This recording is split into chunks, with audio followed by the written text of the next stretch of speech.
Brian, Veronica, and my wife Kate. We are associates of the Sisters of Charity of Leavenworth. And today is a day sponsored by the Sisters of Charity of Leavenworth Associate Program under the wonderful initiative and leadership of Sister Sharon Smith. Good morning and welcome to all of you. When I had visited with Sister Mary Ellen Doyle several months ago, I said we would like to have this presentation. I said I'm hoping that we can get between 50 and 75 people to come. And I told her the other day we had 100. This morning we have 134 people here. So we have been truly blessed. So welcome to all of you. And a special welcome to Sister Mary Ellen Doyle, a Sister of Charity of Nazareth. Being a Sister of Charity of Nazareth, Mary Ellen offers insights into the early Nazareth community, the life of Mother Catherine Spaulding, and the then Sister Xavier. She also offers an interesting perspective into the life of the American Church in the mid-1800s. Sister Mary Ellen has been an educator throughout her life, teaching English for 40-plus years. And I always keep trying to make her into a historian. She said, I'm not a historian, I'm an English teacher. She served on the Leadership Council for the Sisters of Charity of Nazareth, and she just most recently wrote this book, Pioneer Spirit, the life of Mother Catherine Spaulding. It was just released this spring, and I know some of us have already read the book and enjoyed it very much. So, Sister Mary Ellen, we look forward to hearing what you have to share with us, and please join me in welcoming Sister Mary Ellen Doyle.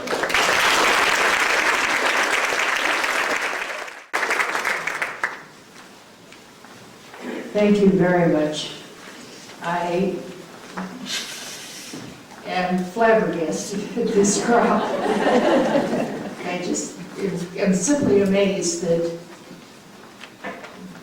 I'm impressed by the level of interest that you have in your own history and in the roots of it. And it's a great, great pleasure, truly, to be here with you and share what I know and learn what you know that I don't know. And I'm hoping that the questions and answers will go both ways, because there's a great deal about all of this story that we're all searching out together. I'd like to start with a quote that from Mother Xavier, written apparently during, or said to one of the sisters and recounted during her later years, apparently. It's wisdom to pause, to look back, and see by what straight or twisting ways we have arrived at the place where we find ourselves. We need to have eyes to see this turn or that, and we must reason out why we struggle through dark thickets that threaten to entangle us. Occasionally it is well to sort out old feelings, old loves, old hurts, old losses, weigh them and put them in order. No good comes from closing the door and letting bitterness gather like dust or a layer of moss. To do that would be to hinder and thwart all progress. Never look backward to past mistakes, always look forward. Look forward to the good that is yet to be done. And that, I hope, is what we're going to be doing this morning.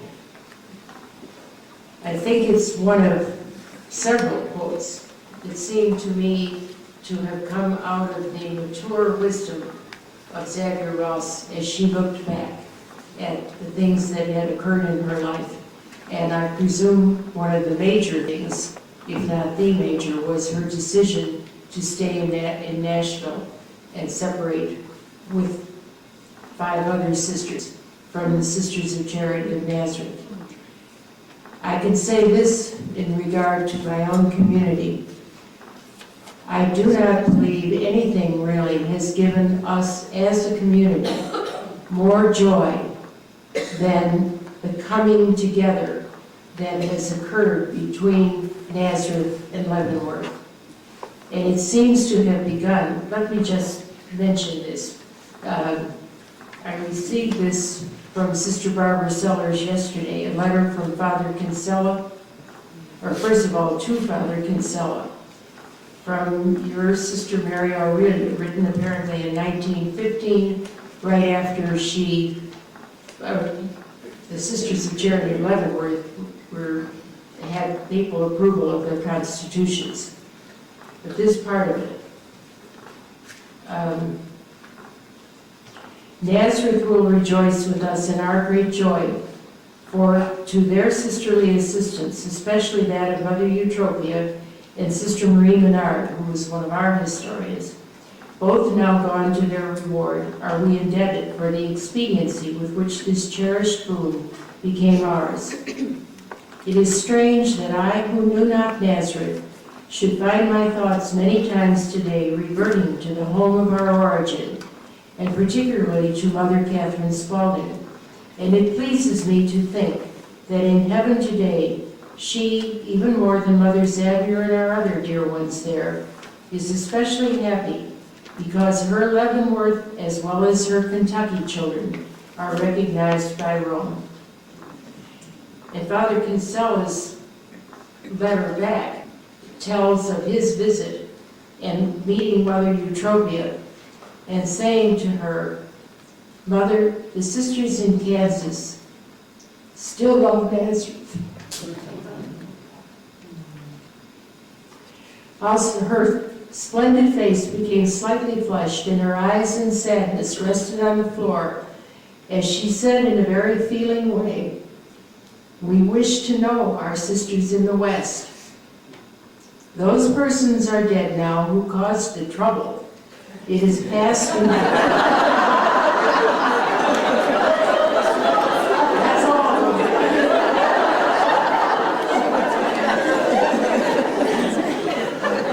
It is past and gone, but we of this day want to know our dear sisters of the West.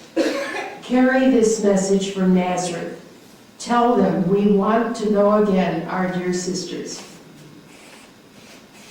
And he did tell Mother Mary Olive, right name, and the letters went between them.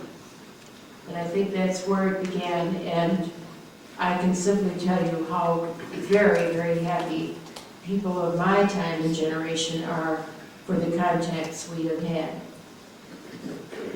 So in telling this story, yes, there was trouble and it was hard apparently to get over. But as I see it, and I think I'm quite accurate in saying as the Nazareth community sees it, and I believe the Leavenworth community as well, it's the story of the providence of God, which worked out something that never could have happened otherwise, through the relationships and the interactions chiefly of four people. Catherine Spaulding, and her sister Xavier Ross, Richard Pius Miles, the Bishop of Nashville, and Father Ivo Schacht, his right-hand man. At a second level, there was Mother Frances Gardner, who was alternated terms with Mother Catherine for a long time, and Father Joseph Hazeltine, who was the ecclesiastical superior at Nazareth. If any of you are not familiar with the term and the role of the ecclesiastical superior at that time, it was a priest who was assigned to be the kind of liaison between a religious community of women, because of course we couldn't manage without him.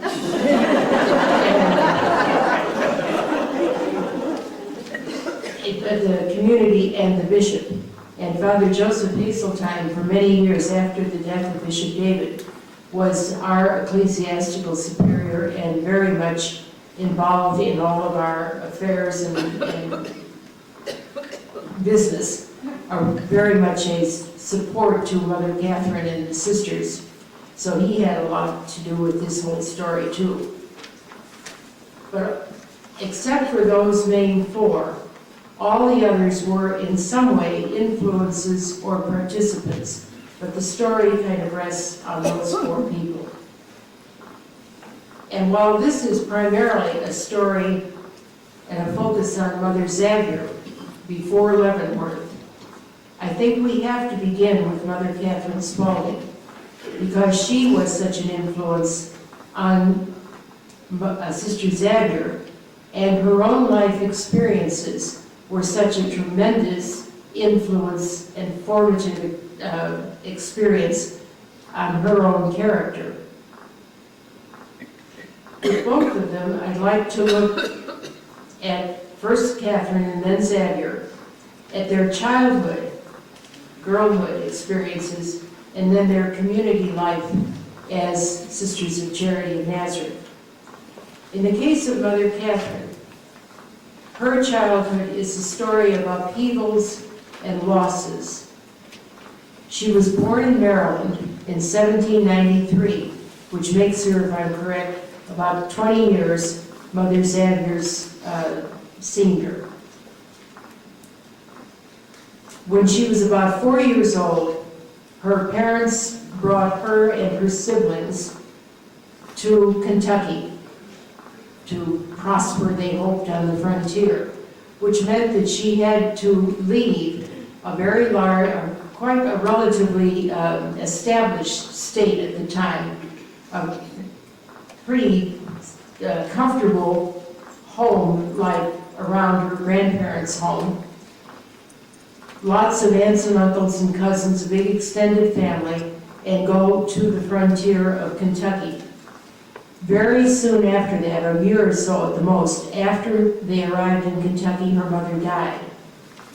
Her younger sister, Anne, who was later to become an SCN also, was born, and somewhere in there, the mother died.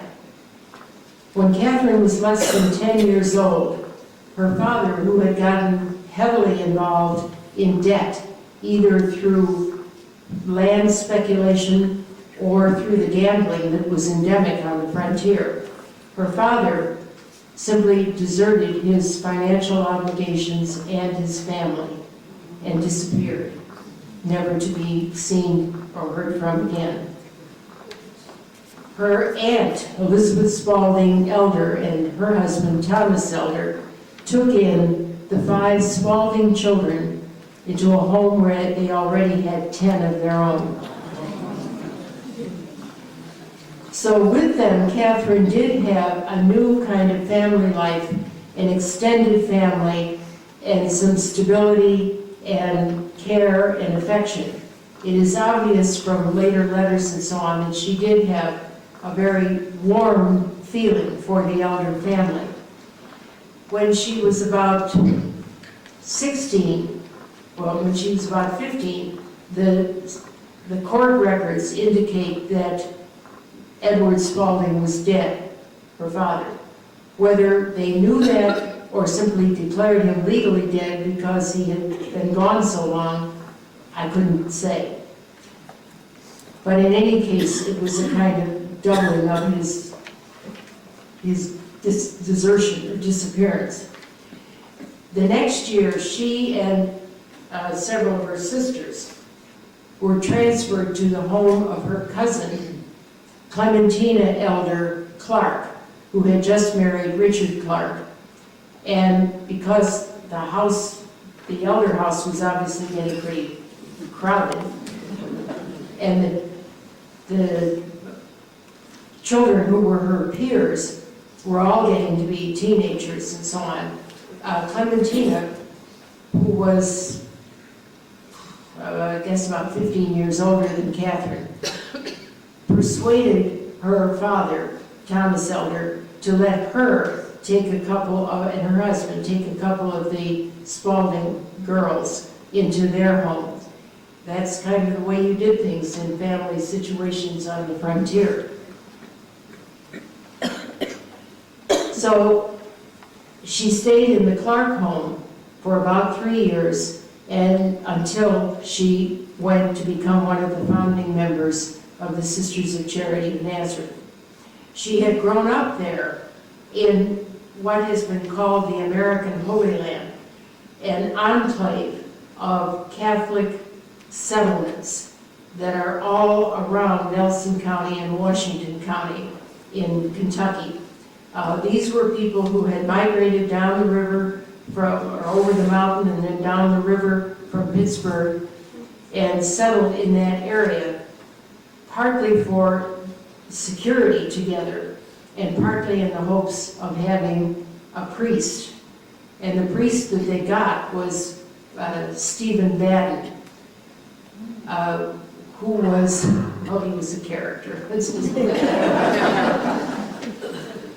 He was heavily tinged, I think, with Jansenism, and also with the French Catholic culture of, the honorableness of the clergy, and Father knows best.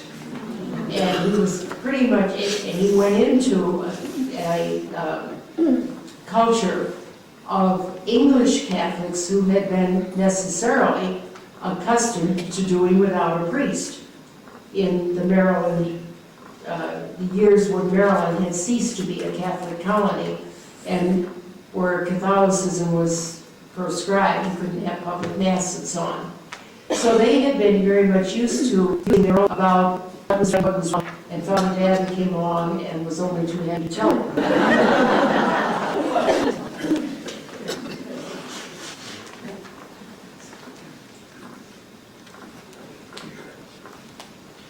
But what she grew up with then was a strong sense of community, of bondedness, of people holding together, being intensely loyal to each other, keeping the faith alive, that kind of thing. Even when they had Mass only once a month because of the traveling of the priest around this whole territory. I would like to say, I think I can say, that the impact of this kind of experience on Catherine's character was that she was highly sensitive to relationships. Put a very strong value on fidelity, on commitment, on the bonding of families and friends. And she was also extremely vulnerable to desertion and what appeared at least like disloyalty or betrayal. We can sense that in her letters. In one of her letters to Sister Claudia Elliott, to whom we are profoundly indebted, because she was almost, not only, but almost the only sister who saved Catherine's letters. And in one of them she says to Sister Claudia, "You have always understood my feelings, and I could always talk to you, and you never changed." Now that was written well before the Nashville episode, but it is a clue, whoever it was that had changed already, it is a clue, I think, to Catherine's very strong sensitivity to this kind of change in a relationship. She had to learn to overcome disappointments. And in one of her later letters, she's mentioning a sister that has not written to her. She heard that she's written to other people. But she said, "Don't think I'm jealous. I have lived long enough to learn to take all these things just as they come." But I think she had to learn it the hard way. But given the story of her childhood, meaning she lived in 4 different homes, and she had 3 fathers, real or surrogate, and 4 mothers, because her father had remarried, so she had a stepmother too. We don't know what happened to her when he went off. 4 mothers, real or surrogate, all before she was 16 years old. Out of that comes the vulnerability, but also the passion for orphans, the desire to do for other children what the elders had done for her and her family. a strong determination in her purpose.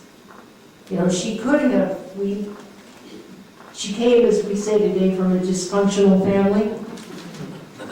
She could have become really embittered and self-centered, but she apparently developed a determination and purpose, a sense of the possibility of alternate families, loyalty, truth, justice in community and mission. Okay, a brief summary of her community life as an SCN. Our community started at St. Thomas Farm, which is about 3 miles south of Bardstown. Bardstown is 3 miles south of the present Nazareth. We were there for 10 years, during which time Catherine and the early sisters survived very, very severe hardship, loss, lack of food, terrible housing, all that kind of thing. And eventually got a school established, and in 1818 thought they were well enough established that they could go ahead now and meet the need for a larger building and one that would last. They built in brick. 3 years later, they found out what the bishops should have known in the first place, I guess, that they could never own the land on which they had built. 10 years of hardship, sacrifice, and all their resources, and they had lost it. It was at that time that, fortunately, the land that is presently Nazareth was up for sale from a Presbyterian minister, as it happens, and one of the novices was a widow with a substantial piece of property back in Baltimore, which she insisted that they sell and not wait until she made vows or whatever, but sell the land and use the money to pay for the new Nazareth. There's a lot more to that story, but that's the nutshell version. But the loss of St. Thomas was probably, Catherine referred to it as the most dire calamity she had ever known up to that point. She had been elected, she was 19 years old when she was elected as the first leader in June of 1813.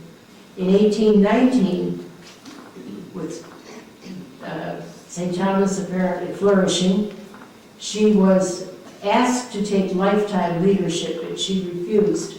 It was better, she said, to put the constitutions in order right away. During that interval, after she went out of office, she did briefly, she was mistress of novices, and she did briefly go to Scott County in eastern Kentucky, near Lexington, to open a branch house there. But she was called back to Mother when Mother Agnes Higdon died very suddenly.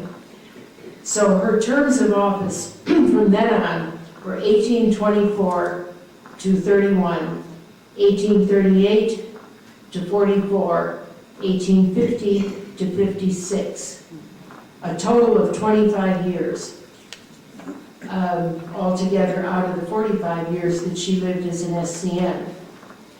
And in those later, from 1824 on, she had 2 alternate missions every 6 years.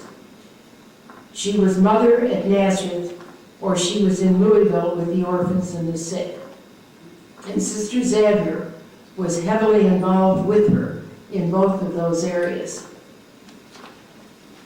As mother, when she came back in 1824, she found that some extremely needed building had been going on, but Mother Agnes apparently kept her books in her head and not on paper.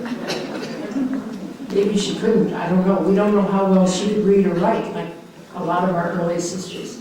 But in any case, the creditors soon found out that there were no records and started presenting their bills again. Mother Catherine's comment was she doesn't know how they got through it, because they had to pay it again. And the sisters had to do the same old sacrifices again. She did a lot of building at Nazareth. And if you, 1825 building, which is now, she completed it, it's now replaced by the present Mother House. But if you go to Nazareth, and I invite you all, Kentucky's a wonderful vacation state. The church and O'Connell Hall go back to Mother Catherine's time. O'Connell Hall was the second academy building. Her main work as mother, of course, was the administration of the school, because the mother was always the principal or the headmistress at that time, and the administration of the community. And one of the things I realized was her life was not all just exciting and expanding. A lot of it was simply sitting at a desk, writing letters, please pay your tuition, answering letters about why we can't pay tuition, the cotton crop failed, and I'm a widow and I can't get my money, and I'll pay you when I can. And some of them were letters of, how do you expect me to pay? Why do you expect me to pay? That's my wife's problem.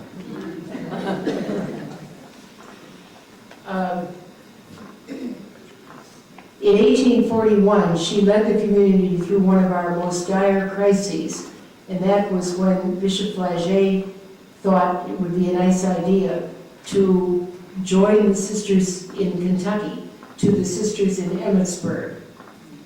Mother Catherine was convinced that that would be the destruction of the mission, the distances.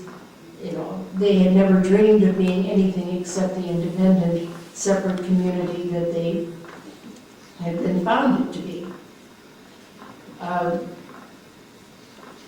One of the most important letters, which thank God we have, is the lengthy letter that she wrote to Bishop Flagey, reviewing the history of the community and why she and the sisters felt that they needed to continue as they were, as they had been founded, and imploring him to let them do so. What is perhaps most significant is not only the quality of the letter itself, but also the fact that when she had written it, according to community tradition, she called all the sisters together, read it to them, invited them to sign it if they wished to, and then left the room. All of them signed it, and they gave the sisters in the branch houses a chance to sign it too. And Bishop Flagey's biographer says he knew that he was up against a useless project of trying to convince a colony of women to change their minds when they were convinced of the right and principle. He's quoted as saying, "What woman wants, God wants."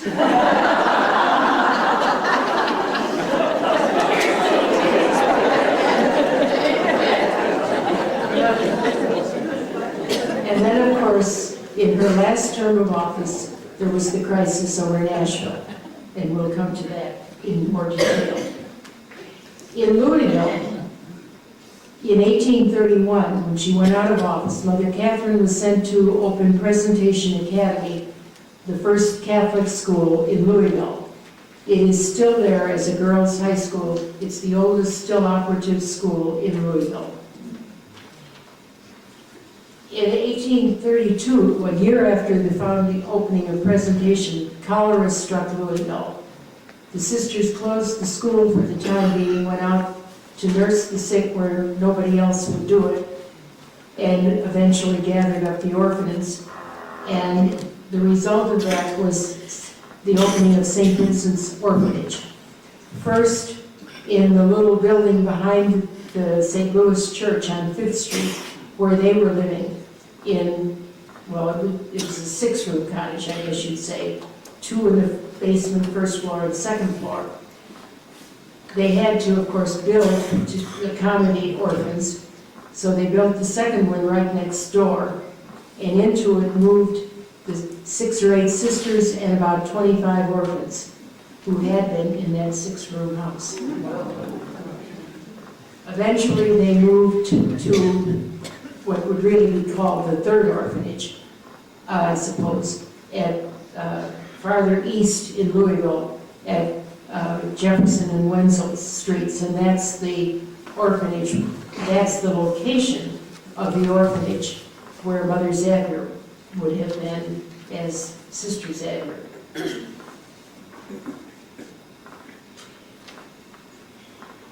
The rest of every alternate term was in Louisville, primarily with the orphans, and it was always a wrench for her to be elected again. And she says it in one of her letters, "You know what it has cost me to be torn away again from my dear children who have so few to love them and care for them." She was well known and supported in the city.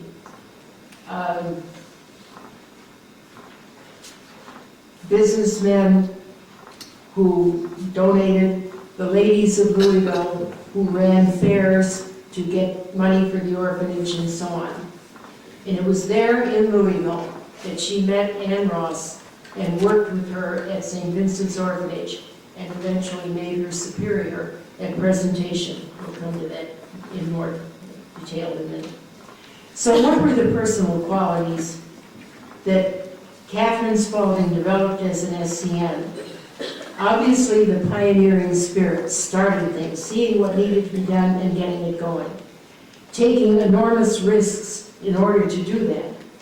And above all, profound trust in divine providence to see it through.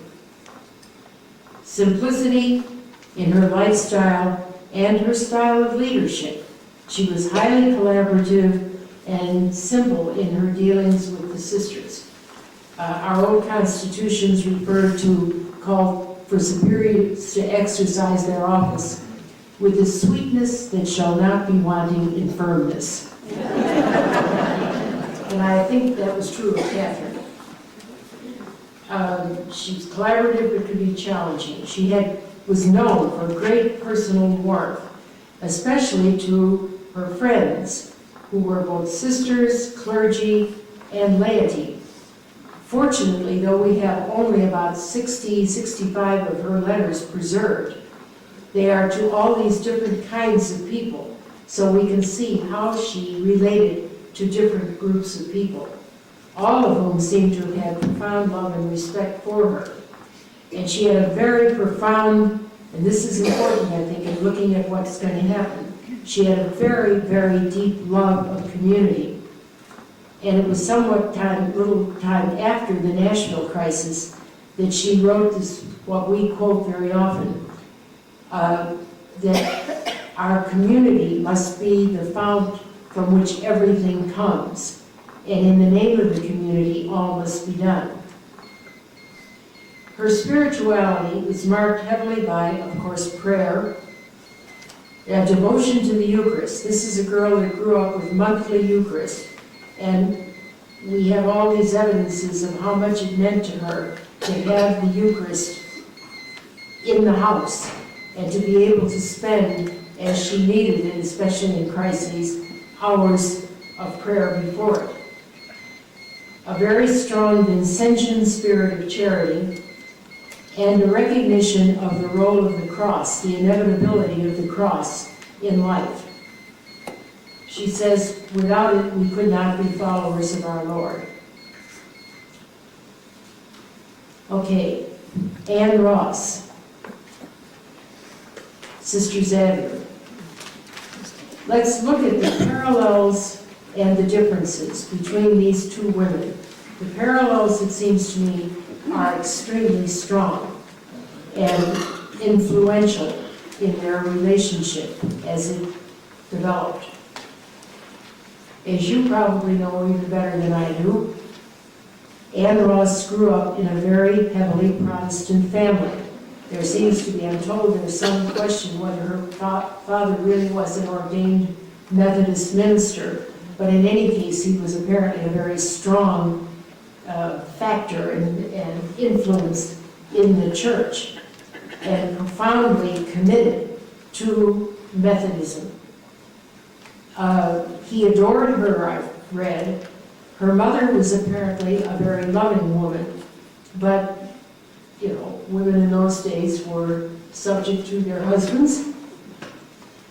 And Anne grew up, as far as I can tell, she seems to have had to have been kind of her father's delight, but also very close to her mother, with whom she could probably do more talking, personal revelation, than to her father. I'm somewhat speculating here, but it looks to me like the evidence points that way. In any case, she had very strong family connections and a very strong connection to her father's religion. Then she met Victoria Robinson, who took her to benediction one day. She was overwhelmed by the whole experience and the beauty of it, the music, everything, and the belief that Victoria and the others had in the presence of Christ in the Eucharist. What exactly went on in her and how long, of course, that would be pure speculation. But it culminated, obviously, in her secret conversion when she was 16 years old. When her father found out about it, he was rabid.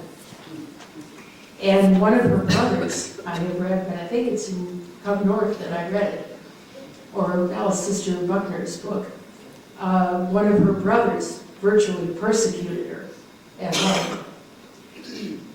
We know that when Victoria went to Nazareth, Ann Ross went with her.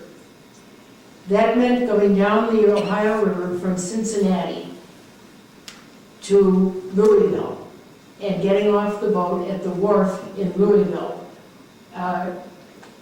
Louisville, you know, the Ohio River is like here, and then the numbered streets, 1, 2, 3, 4, 5, come down, you know, and the southern boundary at that time was only about 8 blocks from the river. So Catherine, at this point, St. Vincent's Orphanage, was still on 5th Street, in what I referred to as the second orphanage, the one that had been built next to the little cottage house. She had to get a place to stay overnight until she could get the stagecoach to Louisville, to Nazareth.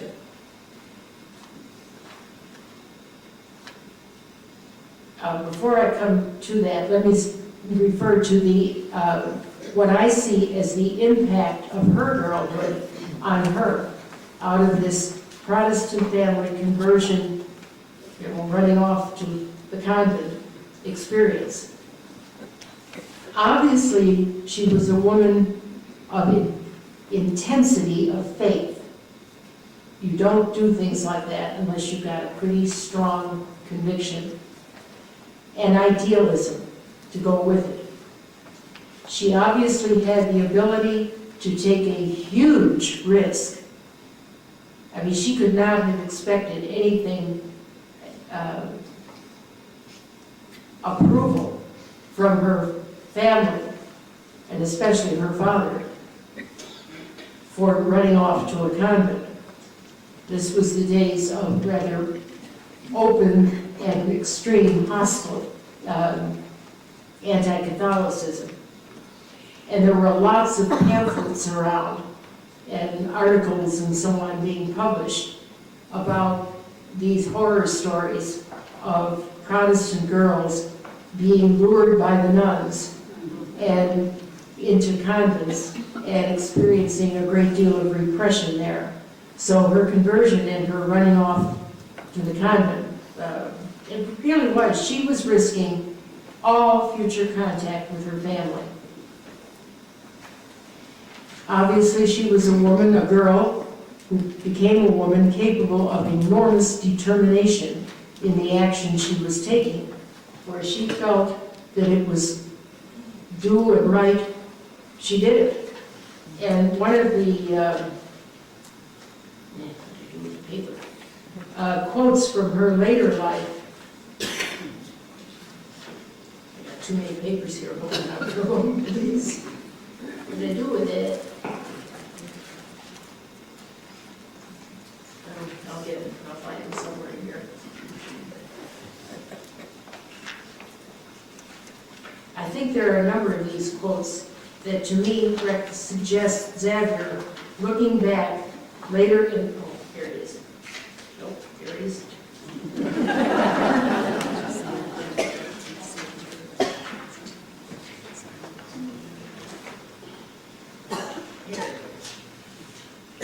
Be uncompromisingly loyal to principle. And I think that is one of her characteristics that she developed beginning with this enormously risky move that she made out of the conviction of her faith and her call. But I think along with the determination that was developed out of that girlhood experience came again an extreme sensitivity to disapproval and rejection of her decisions and her actions. Especially when that disapproval or that apparent rejection, real or apparent, was coming from someone in a close relationship. Her life as an SCN involved numerous connections with Mother Catherine Spaulding. The first meeting was in 1832, when she arrived in Louisville with Victoria, and I suppose they both stayed at the orphanage overnight until they could get the stagecoach to Nazareth. There is no evidence that I have found that Nazareth was expecting her. I suppose they were expecting Victoria. If Anne had written ahead, I don't know. But in any case, Mother Catherine sheltered her overnight and got her on the coach and sent her out to Nazareth. She entered the novitiate and received the habit in 1833. She was at that point 19, almost 20. She was born in 1813, am I right? Yes. I think. Okay, so she was 19 when she made, as Mother Catherine had been 19 when she entered and was elected, Mother Xavier, Sister Xavier, was 19 and almost 20 when she received the habit. At that point, her parents appeared, and I think you probably know this rather famous story. I don't know if it's true, maybe you can tell me, that her father yanked the cap off of her and went into hysterics practically because of the way her hair had been cut. She had beautiful black curls, I'm told. Anyway, he demanded, and I'm sure influenced by the propaganda of the time about Protestant girls lured into Catholic convents. He demanded that she return home. She went in tears to Mother Frances Gardner, who was in office at the time, and Mother Frances called in Bishop Flagey, who told her regretfully she was underage, she would have to do what her parents wanted. So they went back to Louisville, went to the golf house to stay overnight until they could get the boat to Cincinnati. The father went out on an errand, and she immediately began to work on her mother. With the, how can you see me so unhappy and not try to help me? Apparently, she and the mother could talk, and it ended up with the mother saying, if you can go without your father finding you, you can go. I won't interfere with your happiness if this is what you really want. The mother apparently was able to take a great risk too. I've often wondered what happened when the father came back to the golf house. But in any case, off she went back to Mother Catherine at the orphanage. And there she stayed until Mother Catherine could safely get her back to Nazareth. with the mother's permission to justify her doing that. And I believe that that particular episode was probably the start of the very warm and permanent or semi-permanent bonding between Sister Xavier and Mother Catherine. You don't lean on somebody to save you, so to speak, without having very warm feelings and a relationship beginning.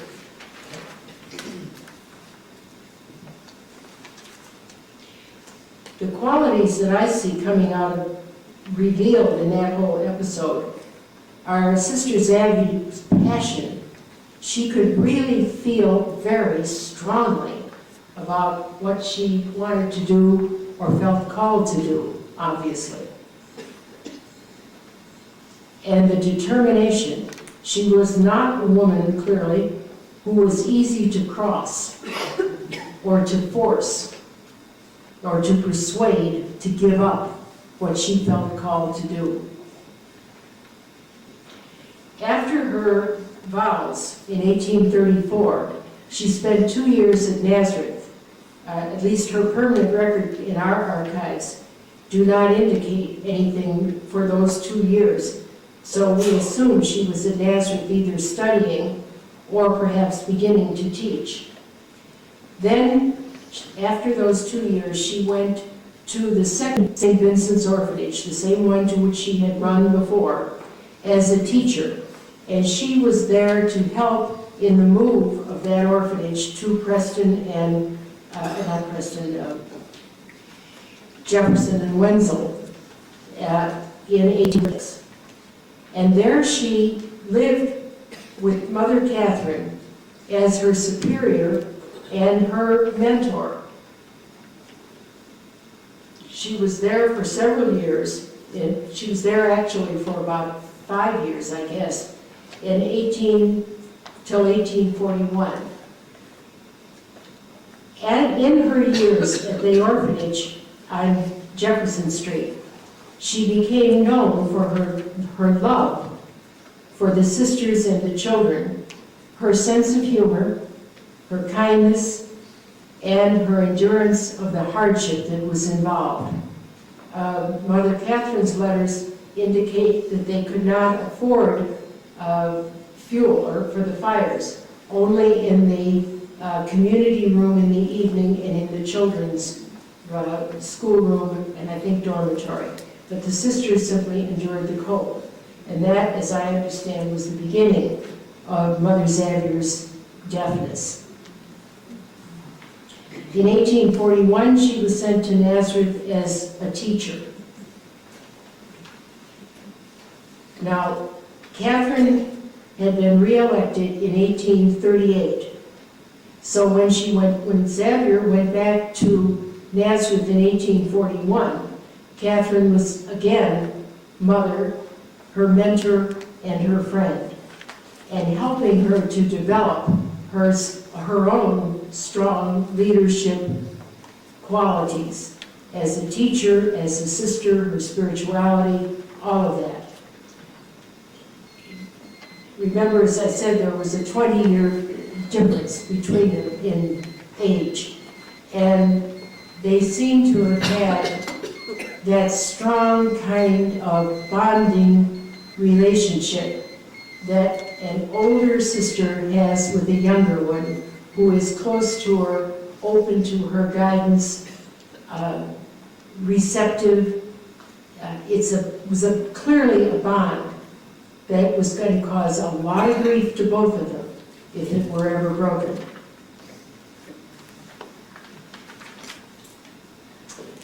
It was Mother Catherine who in 1842, seeing her qualities, made her the superior at Presentation Academy in Louisville. And she was there until 1847. Mother Catherine and the council authorized her. She was, a leader, and Xavier was, and she was initiating things besides the regular academic program. And they authorized her, they trusted her and authorized her to take music pupils. on both the piano and the guitar. I think you paid about $10 a year for the lessons and $1 to use the guitar or something like that. They also authorized her to open a boys' school in the basement of Presentation, which by that time was down the street. Presentation had begun in the basement of St. Louis Church on 5th Street. And then just down the street, a block north, they bought property for the second Presentation. And that would have been where she taught. And in the basement of that school, she was authorized to open a school for boys. It didn't really work too well, and they didn't keep it more than a year. Although later, boys did go to school in that location. My father was one of them. So look closely for a moment with me at those years, 1844 to 47. Perez, 1842. But in 1844, Catherine finished her term of office, returned to Louisville. So Catherine was superior at the orphanage, and Xavier was superior in the Presentation, the local superiors of those houses. They obviously were in touch with each other and saw each other, collaborators, and they were friends. A few of the instances that are in our archives. Catherine took a poor girl at the orphanage that Xavier could not really take. She wanted to be apparently a work student, but she was not ready for the academic program at Presentation. So Mother Catherine took her at the orphanage and saw to it that she was taught literacy, all the skills of literacy, and religion. And then Xavier took her as a student at Presentation. That's just one instance of the kind of collaboration that was going on between them. And my guess is that Xavier must have taken a number of orphans from St. Vincent's to Presentation as students. I can't prove it, but I'm sure there was more than, I just feel confident there was more than one. Then there was the incident of her taking medicine. The two Spaulding brothers, Martin John Spaulding, who became the bishop of Louisville after Flagey, had a brother named Father Ben Spaulding out in Bardstown. And Sister Xavier knew both of them and apparently was something of a friend, particularly to Father Ben Spaulding. And Martin John was, I don't think he was bishop, no, he wasn't bishop at this time. He was a priest of the diocese in Louisville. And he was very, very ill. And he was at St. Vincent's Infirmary, which was a wing of the big 1836 orphanage building. And Father Ben sent to Sister Xavier some medicine for her to take and suggest to the doctor that he give to Father Martin John Spaulding. And in one of her letters, Sister Xavier describes the episode. She went to the infirmary with the medicine, confronted the doctor, offered it to him most graciously. And here's her quote about it. Mother Catherine declared, she wrote this to Father Ben, Mother Catherine declared that in proportion as his form dilated, mine contracted. But in this she must have been mistaken, for the only emotion I felt was a strong inclination to laugh at the doctor's evident pique. It seems to me very clear that Catherine and Xavier had a very good, warm relationship, that they both had great sense of humor. Bishop David once referred to our little mother who has much humor, and this was when she had targeted him with it. So they had a lot of shared humor, a lot of very deeply shared affection and esteem. Our Sister James Maria, who wrote Kentucky Spring, said to me a number of times that it was her belief that Catherine Spaulding saw in Xavier Ross a woman after her own heart and character, who was probably the likeliest one to eventually become her successor in leading the community. I'm inclined to think she's probably right. There's no doubt in any of our minds that she had the ability to lead the community.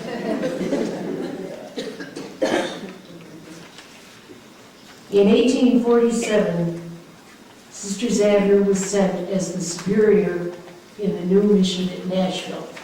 It had been opened in 1843, somewhat with Mother Catherine's concern, because today Nashville is a 3-hour drive. In those days, it was probably a 3-day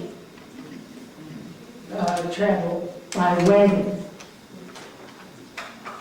It was a great distance. It was an extreme, well, I'll talk more later about the conditions of the diocese when we went there. But to open that mission and invest in property there at that distance, well, today it would be as if we made from Nazareth to Oregon, let's say. Is it smart to open a mission at that distance? But the bishop had convinced them in 1843, and they did it. And in 1847, when tensions were building around what the bishop wanted, that was not Nazareth's policy, Sister Xavier was sent, and I'm convinced that she was made superior there at that time in place of Sister Serena Carney. Serena may have been a little too serene, I don't know, to handle the situation. But my conviction is that Xavier was sent in order to put some balance and good leadership into the situation. And with her in Nashville, I think, at my glance, it's 10:15. That's what I'm supposed to put in Nashville.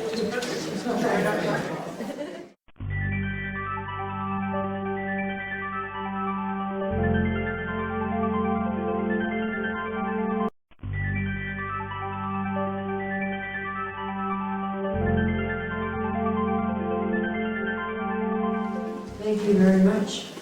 It's not often that one gets an audience like this. Okay, this talk can come to the, I'll call it the hard part. Nashville and the separation. The Nashville SCN mission lasted from 1843 to, well, technically to 1851. So let's take an overview from what was going on between 1843 and 1850. First of all, it was a new diocese. It was in I think it was 1838 that it was started. In 1841, that Bishop Miles first contacted Mother Catherine. But the actual SCN presence began in 1843. Okay, Richard Miles was a Dominican. He was 2 years older than Catherine. He had been ordained in 1816, the same year that she made her first vows. He was known, according to his biographer, whose name, I forgot the first name, it's in the bibliography, but Father O'Daniel, also a Dominican. So he has a perspective as well as a whole lot of facts that are worth knowing if you want to know something about this major player in the story. But he has always been known as a man who was very kind, very good-humored, strong, tactful, just, and charitable. There was no reason to expect that working with him would ever become a problem. But when he was made Bishop of Nashville, first of all, the Diocese of Bardstown, Kentucky, which in 1850, yes, became the Diocese of Louisville. The city was moved to the big city on the river. In Flaget's beginning time, that included pretty much every place there was a Catholic west of the Appalachians. Dioceses like Detroit, Chicago, St. Louis, Cincinnati, and all the big ones and the little ones have come off of the Diocese of Bardstown. When I do a mission appeal in Chicago, I love to tell them that they were once part of the Diocese of Bardstown. Okay. By this time, however, the only part that Flaget had left was Tennessee. And I think he basically wanted to get rid of it and let Kentucky be the sum total of his diocese. He himself was getting old. He needed to kind of finish things up. So the Diocese of Nashville was created, and Richard Pius Miles was appointed the bishop. He was alone in Tennessee without any real resources or personnel. No priest, bishop, but no priest. No religious, male or female. No churches except little kind of log ones here and there. And one small kind of dilapidated brick church in Nashville. And no money. Needless to say, he was lonely, he was poor, and it didn't take terribly long for him to begin to decline in health. As a result of that, he was a Dominican, but he had no community. Just this monstrous state, heavily Protestant, and not very receptive to Catholics. And he had to travel on horseback alone and try to establish something. Finally, he did get a few priests, very few. The one that was particularly important, in this story especially, was Father Ivo Schacht, who was a Belgian who had come and offered himself to that diocese. In 1841, he began his urgent pleas for sisters. His fellow Dominicans from Kentucky did not have the ability to send him any at the time, so he started on the SCNs. And Mother Catherine was somewhat cautiously responded. His letters to her are, well, you can sense, if not urgency, a kind of desperation. Please send them soon. There's another community that might come, but I'd really like to have yours. Please come soon as possible, the sooner the better. Please send Father Hazeltine to buy some land. We really, urgent, come. So finally she did send some sisters in 1843. The SCN ministries in Nashville were really an interesting parallel to the development of the ministries in Louisville. St. Mary's Academy was the first one opened. I don't know much about what it was actually like, or how big it was or whatever, but it was in Nashville, and there was a Protestant uproar about this Catholic institution in Nashville. But gradually, as a handful of Catholic young ladies, and then they began to get a good education, Protestant girls came as well, and the school developed. In 1848, cholera hit Nashville very severely. The sisters went out and nursed the cholera victims in Nashville, and the same kind of thing happened, the opening of St. John's Hospital and orphanage. And that's the extent of the ministries in Nashville that were SCN. But they were prosperous, and the numbers of sisters that were sent increased. But there was always really, pretty nearly from the beginning, some tension between the leadership at Nazareth and the leadership in the diocese. The diocese, as you can well imagine from what I've said about it, needed stability. And it needed to grow in both finances and personnel. And so they wanted donations, and they wanted sisters who would stay there. Or if there were a transfer, they wanted to be, approving who it would be. There was an extreme desire for the SCNs to buy property. And one of Bishop Miles's letters to Mother Catherine says, I'm so glad you're agreeing in the most important part, paying for the property of the academy. A second factor in these growing tensions was Bishop Miles's reliance on Father Schacht.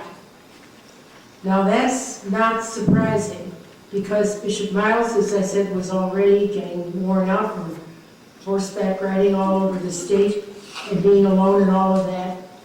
And he relied on Father Schacht for a lot of things, but for our story, the important one is he made him the ecclesiastical superior of the SCNs in Nashville, which set up a certain confusion with the role of Father Hazeltine back at Nazareth, because we were a diocesan community, just extending out here and there, but Father Hazeltine was still the ecclesiastical superior of the Sisters of Charity of Nazareth. And Bishop Miles apparently gave Father Schacht pretty open-ended or open-handed authority to exercise in this case, in the development of the ministries and the guidance of the sisters. And Father Schacht, from all that I've been able to find out about him, and your sisters that visited Nashville recently told me that you found some things in there about Father Schacht, and apparently he was a little like Father Baden.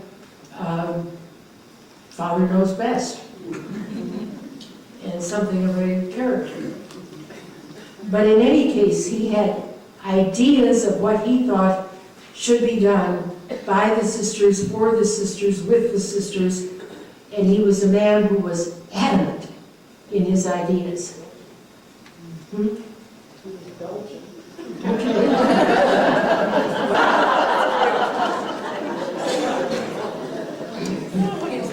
Well, as a matter of fact, so was Father Nerix in Kentucky. And he was another man of his opinions. I think, as I said, connecting to the previous talk, that Sister Xavier was probably sent there as superior in 1847 to try to use her skills and her leadership to accomplish some kind of balance and peace.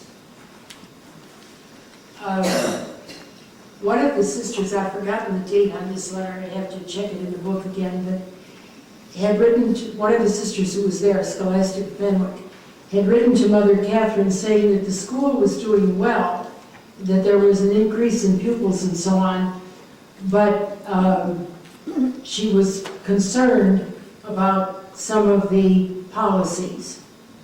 And a priest, I think it was a priest, also wrote and said, again, I'd have to, I have to check my own book to know what I'm saying, that the school was developing, but some of the policies were problematic, and that the head was likely to ruin it.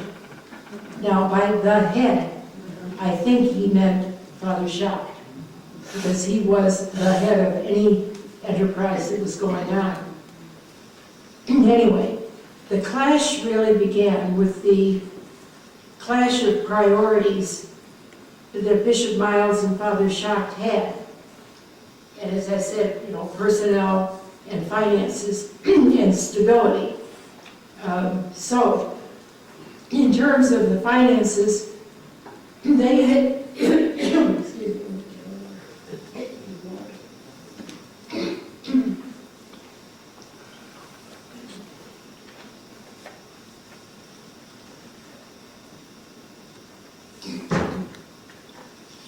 try not to have sinuses.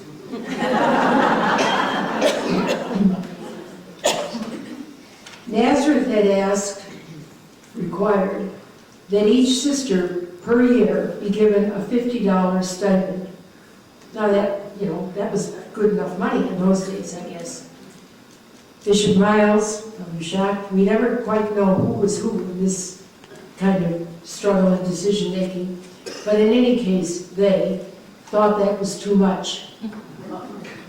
And we have a letter from Father Hazeltine to the bishop insisting that it must be that much, that they needed it for their personal things like clothing, and they would need to set aside something for their worn-out years.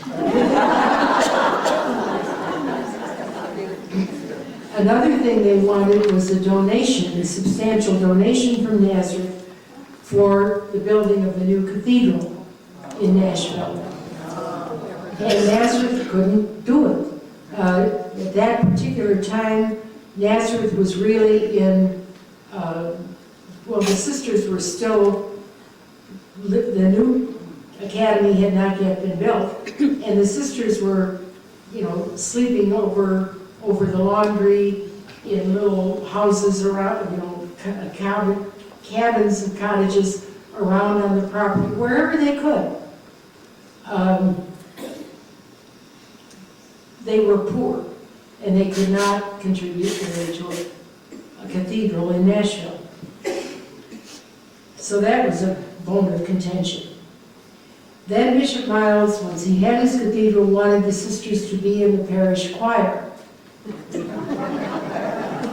And that was against the policy of Nazareth's policy, at least at that time. I think they figured they had enough to do without being in the choir. So these no's from Nazareth did not sit well with the diocesan leadership in Nashville. Then when it came time to have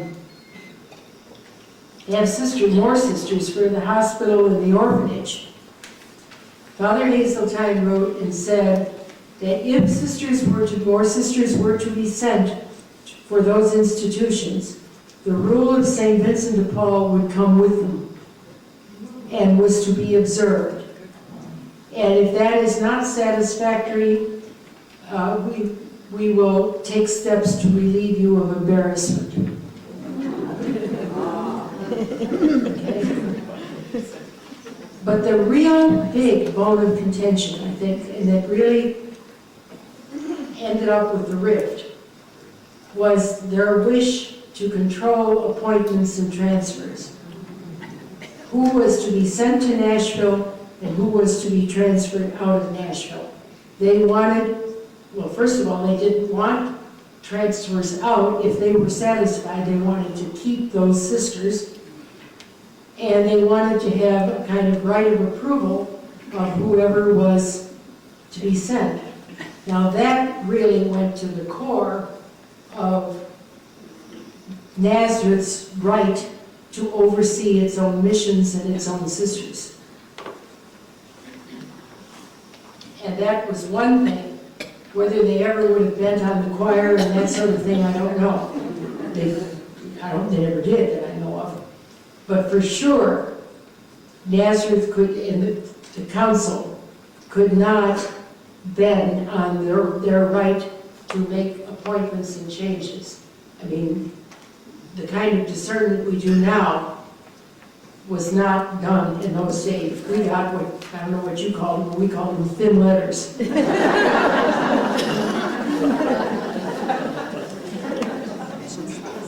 But, you know, it was the opening of these missions depended on Nazareth's ability to say, you will go and staff it. As the situation heated up, Father Schacht began to push for separation of the sisters in Nashville from Nazareth. He had, now I'll say this right up front, Father O'Daniel says in his biography of Thomas that he believes the whole idea and the push for it was Father Schacht's. That Bishop Miles, as a Dominican, would never have thought of dismembering religion. I can't prove him right or wrong, it makes some sense, but I just don't know. However, the letters that follow the beginning of the push for separation strongly suggest that Father Schacht was the prime mover and that he considered himself to be the prime mover. I don't see how he could have gone as far as he did unless Bishop Miles had said he thought it was a good idea too. I mean, he was the bishop, he could have called halt if he really wanted to, I guess. Anyway, one of the things that they had on their side, you might say, was the example of the breaks from Mother Seton's community. The Sisters of Charity of Mount St. Vincent in New York had separated from Emmitsburg because Emmitsburg, the clergy that were pushing it, were beginning to push toward putting Emmitsburg with France. And one of the things that the Daughters of Charity did not do was run boys' orphanages. And the sisters in New York ran a boys' orphanage. And the bishop said, who's going to run the orphanage? You got to stay here and be a diocesan community. And some of them say, yeah, I guess we do. So that was New York. Then when the Emmitsburg Union with France occurred and the sisters were simply told, on March 25th, you will don the coronet and renew your vows to the Superior in Paris. Sister Margaret George, who had been a very good friend of Mother Seton, said, I don't think so. This is not fair. And I'm condensing.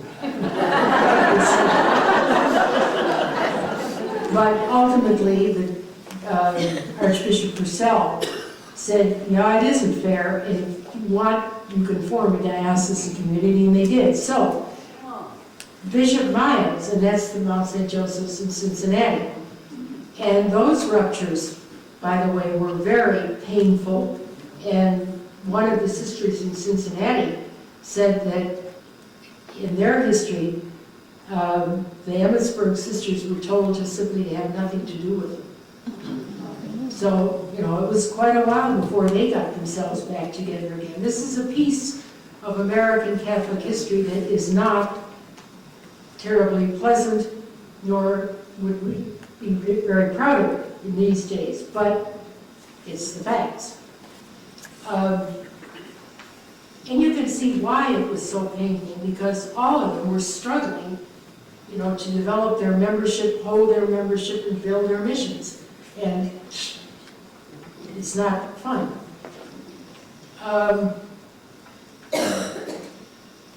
Anyway, with those examples, some priest, which I presume, we don't know exactly who it was, I think it was Father O'Daniel that quotes this, said that, as priest, and I think it was Schacht, wrote that it would be a great consolation for the bishop to have a sisterhood which he could control without foreign interference of any sort.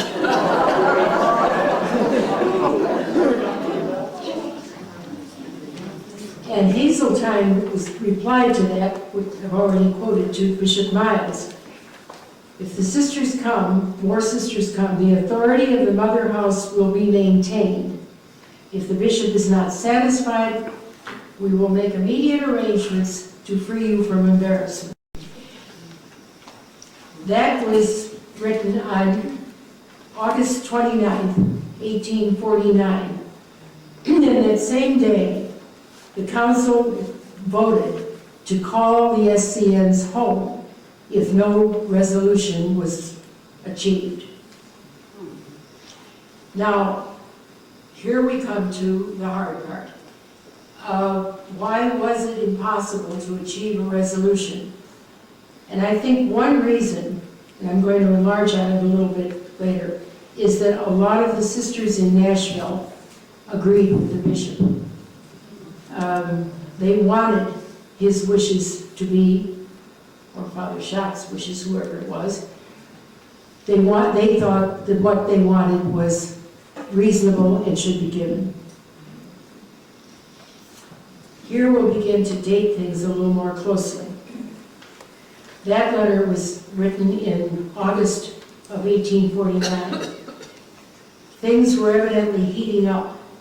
And in the summer of 1850, Sister Xavier was called back to Kentucky. I'm not sure. She was in Kentucky that summer, probably at Nazareth. What I don't know is whether Mother Frances Gardner, who was in office at that point, called her back to Nazareth, or whether she requested to come back for some, what should I call it, cooling off time, rest, reflection, whatever. But she spent the summer of 1850 in Kentucky. And on August the 1st, she wrote a letter to Sister Claudia Elliott. And Nazareth is not the only one that's indebted to Sister Claudia Elliott for her penchant for saving letters. It's a fairly long letter, actually. And you can tell in the first part of it, she is giving her some counsel and advice and direction about matters of the house, what to do with the cow and other, pieces of property and management of the school and the house.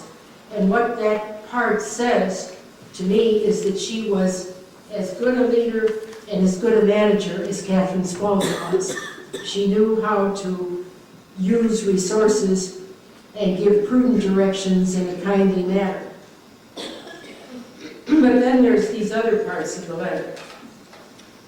Have you heard from our good bishop since I came away? I feel twice as strong as I did in Nashville, but something whispers to me daily that I am recruiting to go elsewhere to labor. Well, God's holy will be done. I do feel resigned, the more so the more I think of it. Now, what was the elsewhere she was thinking of? Was she anticipating a change as an SCN out of Nashville and resigning herself to that? Or was she already beginning to think that the separation would be God's holy will? We will return week after next. We will wait until Mr. Schott returns. At the time that she wrote this letter, both the bishop and Father Schott were out and about on their begging tours in Tennessee. A minute to the other part of that letter. We don't know if Sister Xavier did return to Nashville the week after next. That would be the middle of August. And if she did, she didn't stay there more than a week or two because she was subsequently changed. Catherine Spaulding was elected back to office in August 21st, 1850. And that's really when the formal separation process begins. We look first at the action of the Nazareth Council to prevent the separation. The day after Mother Catherine was elected and returned to Nazareth, the council met. They appointed Mother Frances Gardner, who was just going out of office, to go to Nashville as the superior. Probably thinking, she knows the situation, everything that's gone before. She's probably the best one we can send to deal with the bishop and Father Schock. Sister Xavier was appointed superior of St. Vincent's Orphanage in Louisville. You note that would mean she was taking Catherine Spaulding's place as superior at the orphanage. And I would stress here, she was not demoted. She was sent back to use her leadership where she had been before, where she knew the mission was most likely to succeed and be happy. And then there were other changes of sisters in Nashville. But the fact is, all of the efforts were really too late. It was, I don't want to say too little too late, I don't know what else they could have done sooner, but anyway, it was too late to stop what was going on. And the issues were heating up. On the one hand, you have Bishop Miles and Father Schock, and on the other hand, you have the SCN leadership and Father Hazeltine. Now, why did, as far as we can tell, why did so many of the sisters in Nashville agree with Bishop Miles and begin to lean toward staying there? On the one hand, of course, they were personally involved in this. They had been there for some years. They saw the mission. They saw the value of it. They saw the importance of continuity and stability in the mission. And they had a sense of it at close range, whereas Nazareth was at a distance and could not have the feeling for it that they had. Nazareth did not have the contacts there that they had. Not only the bishop and Father Schock, but the laity. What was the name of that couple that was so important? The Farrells, right. Then there is a factor that we have to reckon with, and that was Sister Xavier's devotion to Bishop Miles. In that same letter of August the 1st, we will return week after next. We will wait until Mr. Schock returns. We don't know if she ever did go back to Nashville at that point or not. But here's the rest of the letter. If my darling bishop gets home before I do, give him my best love, for I do love him and ever shall. I wish all the world were like him, but then I would be too happy and would perhaps forget my home in heaven. Had I remained in Nashville, I should have written to him before this.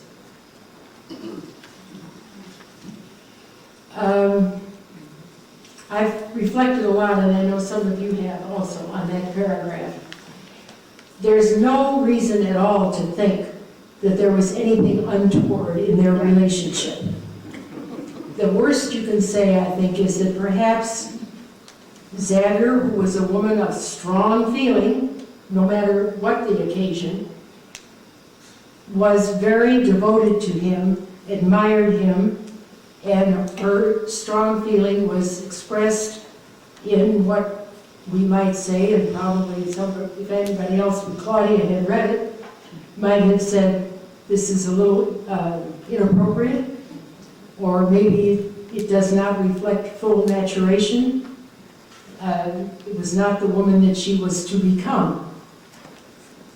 But in any case, it would have been virtually impossible, I think, for Sister Xavier to have said no to Bishop Miles. The letter ends with a touching apology to Claudia for being so cross to you the night before I left. I was so worried.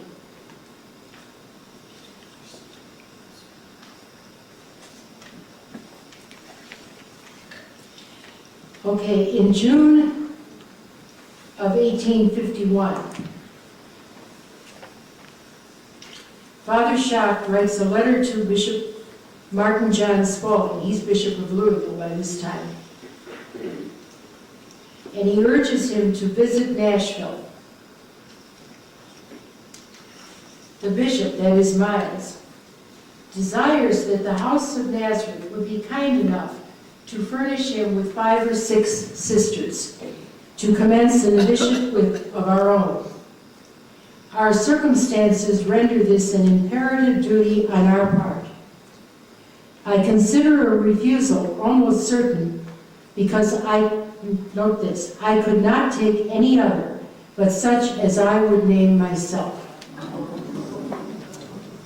Moreover, and this is underlined, the thing is to be done. I want to do things amicably and find myself without such counsel as I need. Mother Frances most pressingly invites you too. Now my comment on that piece of the letter is, this letter strongly suggests that Father Schock saw himself as the prime mover, the one who would determine the event. Mother Frances probably saw Bishop Spaulding as the only one who might halt both Miles and Schock, the one who could take a clear account back to Mother Catherine and the council. Okay, that's June of 1851. Excuse me, yeah, that's June of 1851.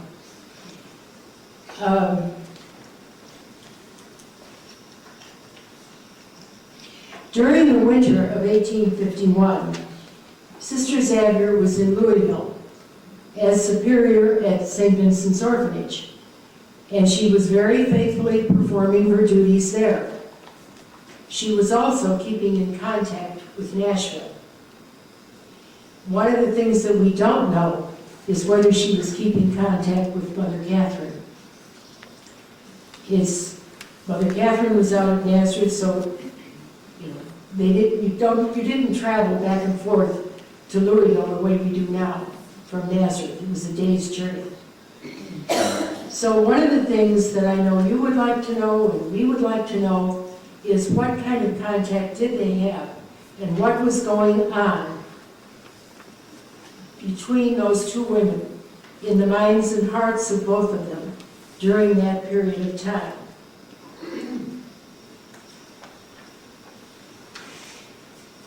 And I'm going to simply read here the summary that I made of the graphoanalysis that was done of both of them. We had one done, our health system offered as a graphoanalysis of Mother Catherine from her letters as a kind of gift to us. And one of the things to which I am deeply indebted to Sister Helen is the graphoanalysis of Mother Xavier. In the effort to understand what both women experienced in the Nashville crisis, it is instructive to look at analytical studies made of them. These trace two personalities so alike as to make for powerful union if the goal and the methodologies are the same, as they had been, and powerful rupture if they diverge. Both Catherine and Xavier, according to these analyses, were emotionally responsive to a high degree, heart over head people, controlled by proper pride and dignity. Both had to grow in intuitive awareness of others' feelings, including each other's, I'm sure.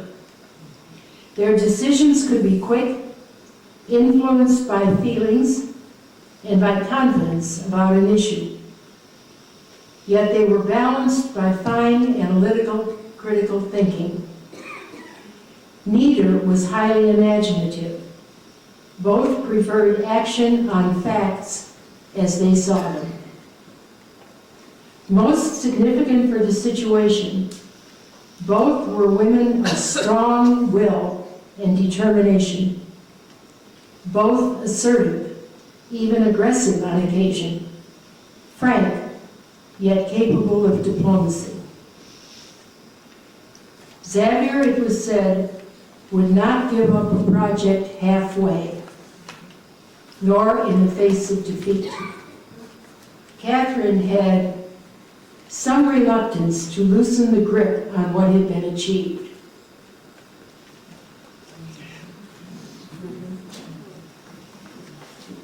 We get the picture? And, you know, today we probably could accomplish what was done amicably. You know, we have a big discernment, you know, make a long retreat and look at all the pros and cons and listen to your feelings and all those kinds of. In those days, one was seeing the mission and the call to preserve the mission and extend it in a very needy diocese, and one was seeing her responsibility to preserve the congregation.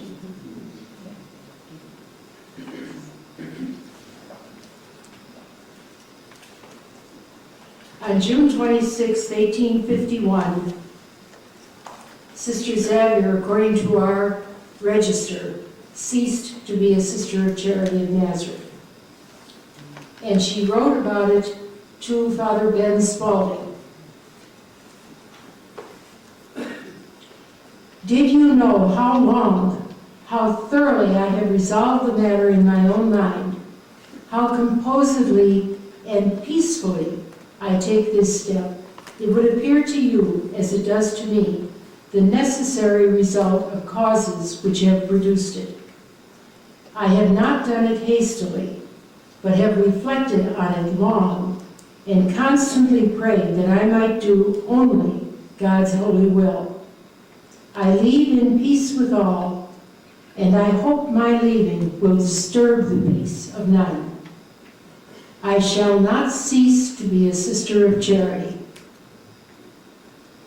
And then in a postscript, of course I have informed my superior of my intention. That would have been Mother Catherine. That episode, or her break, led the council in July to send Mother Catherine to Nashville with the instructions to bring home, let me read that to you too. It's my place here.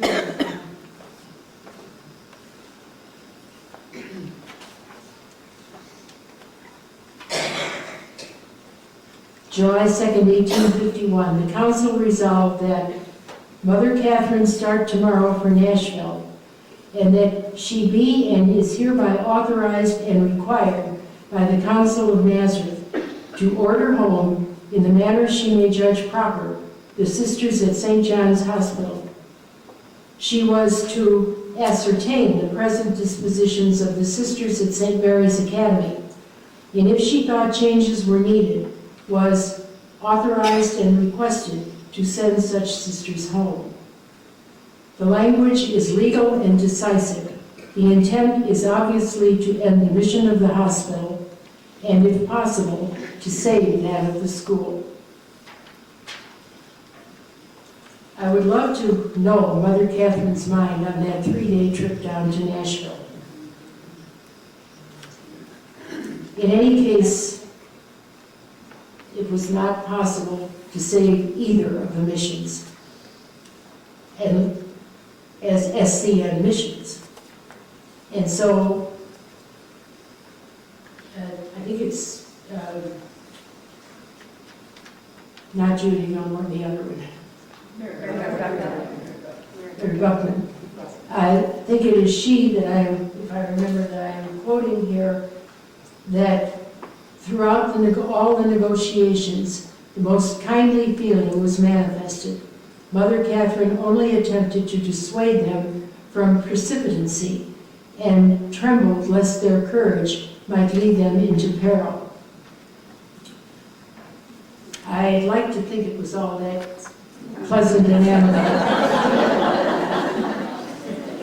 I think she was genuinely worried about them if they stayed there, given what she knew of Bishop Miles at that time and Father Schacht, and the distance and the circumstances, I'm sure she was genuinely worried about them, and not only about the numbers of the community. But clearly, it was not considered a totally amicable, appropriate, will of God kind of separation.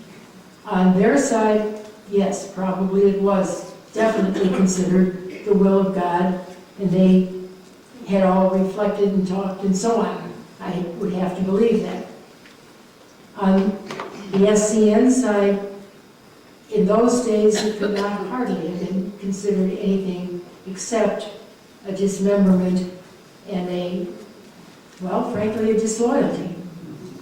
And as I said, you're dealing here with two women, one of whom very sensitive to desertion and disloyalty, and the other very sensitive to disapproval and rejection. And they had this long relationship.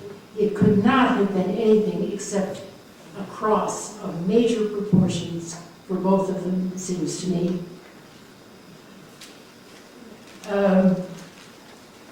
Sister Xavier and 5 others stayed in Nashville.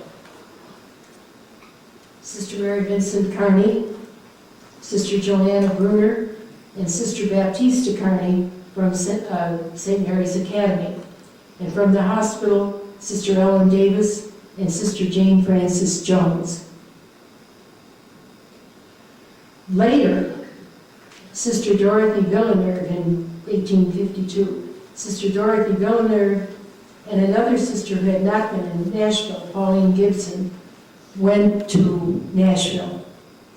I don't know anything about Sister Dorothy Villeneuve. We have some letters indicating that Sister Pauline Gibson was, well, they probably weren't too sorry to see her go.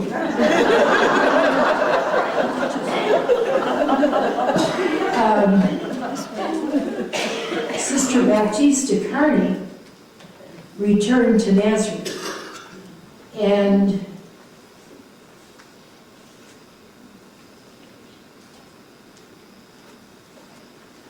I lost my pages again. When she returned,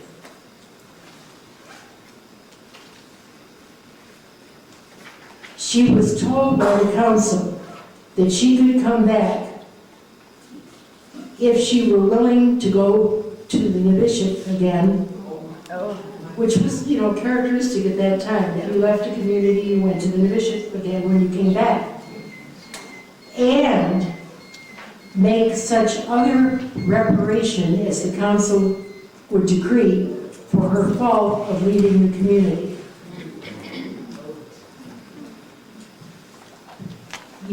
I can't look at that and say it was all amicable.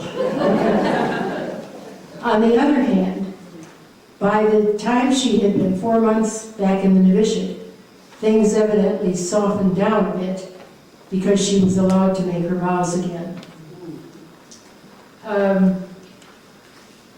Of those sisters that stayed in Nashville, Sister Xavier, Sister Mary Vincent, and Sister Joanna Bruner went to Leavenworth. Sister Ellen Davis died in Nashville, and I have to see if I don't know if I've got the evidence and have forgotten it and failed to look it up, but Sister Jane Frances Jones we can't find. She's not in your record, and I don't know where she went, but she didn't go to to Leavenworth. Okay. 6 stayed in Nashville, and 8 went back to Nazareth, including Mother Frances Gardner and Sister Claudia Elliott, which has always said to me something about the importance of strong personal relationships with each other in a community. There is no way that Claudia Elliott would have ever done that to Mother Catherine.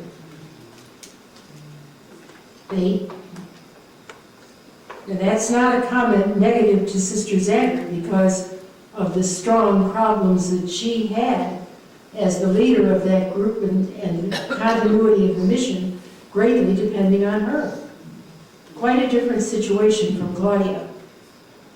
And Claudia could go home on the strength of her love and loyalty to Catherine and the community. Xavier had to have her heart torn. And I am fully convinced it was. Okay, that's the best I can do to try to assess the feelings of both of them at that time. There was an aftermath. The academy belonged to the SCMs, and so they had to negotiate. They spent a year or more negotiating that sale for $12,500. Big money, I think, in those days. And I'm not, in the light of what happened afterwards, I've been trying to figure out and ask any of you that can help me, to whom was the title transferred? To the diocese or to the Sisters of Charity of Nashville? Probably it was the same situation that we had with our early property before we were legally incorporated. It was considered community property, but it was held in the name of the bishop. And when about 6 months after the break, Bishop Miles wrote to Mother Frances, who was back in office. He was a hard man to discourage. And he wrote back and said, the sisters in Nashville are doing very well. They're happy and they're succeeding. And all we need to bring us through triumphantly is some more postulants.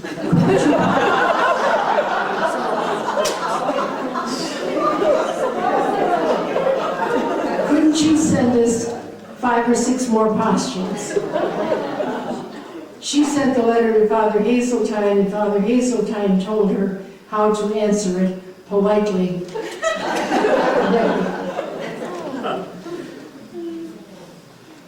Okay, I mentioned the sisters that returned, or the more sisters that went to Nashville, and Baptista Carney going back to Nazareth. The story of Nashville to Leavenworth, you know, I'm sure, better than I do. Just allow me to briefly summarize it to kind of put the cap on this. Father Schott wanted to go on with the building, and he borrowed money to do so. Then he had his famous conflict with Bishop Miles. And I wondered and wondered what in the world were those two that were so, thick and connected fighting about. And then in Father O'Daniel's biography of Miles, he says, Father Schott was using a glass goblet as a chalice, and the bishop considered it a sacrilege. And he consulted, I think it was Bishop Purcell, and he agreed that's sacrilegious, he has to quit. Schott was a man of his opinions, he didn't quit. Anyway, he left the diocese. And then, as you know, the creditors came after the sisters about the debts, which were in his name. They had no money. They went to Bishop Miles, and he said, it's not my problem. Father O'Daniel says that he legitimately refused that because he had not authorized the borrowing. Now, I don't know whether that's so or not, but I wouldn't be surprised because Father Schott was a man who did what he thought needed to be done. And Bishop Miles at that time, I've also read, and I know you've heard, that Mother Xavier never blamed Bishop Miles for what happened. And Father O'Daniel says the same thing. He was old and ill and just not in control of things. So she never blamed him, but in any case, he refused any responsibility for the debt. And then you know the story of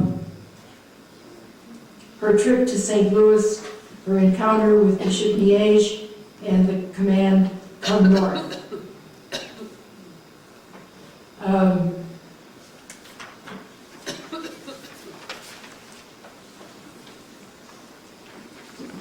In 1930, this is the note here, Mother Catherine might have known of the problems up through 1857, but she died in March of 1858 before you came to Leavenworth and before the crisis occurred, I think.